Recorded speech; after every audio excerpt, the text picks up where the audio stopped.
যাবে না।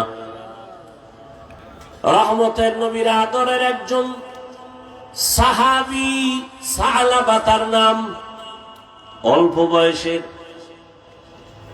নবী বড় আদর করেন। একদিন আল্লাহর বান্দা পথ দিয়ে বের হয়ে গেল, রাস্তা দিয়ে কোথায় যেন যাচ্ছে, হঠাৎ বাতাস চলতেছে পুরা মদিনার এলাকায়। সালাবা নামের আল্লাহর বান্দা অল্প বয়স কিশোর, হঠাৎ রাস্তা দিয়ে হাঁটতেছে, হঠাৎ করে চোখের নজর বাড়ির মধ্যে পড়ে গেল। বাড়ির মধ্যে একটা মহিলা গোসলখানায় ছিল, পর্দা লাগানো। হঠাৎ করে বাতাসে পর্দা উড়ে গেল। সালাবার চোখের নজরটা অনিচ্ছায় ওই মহিলার দিকে যখন পড়ে গেল, সাথে সাথে বাতাস আবার পর্দা ফালায় দিল।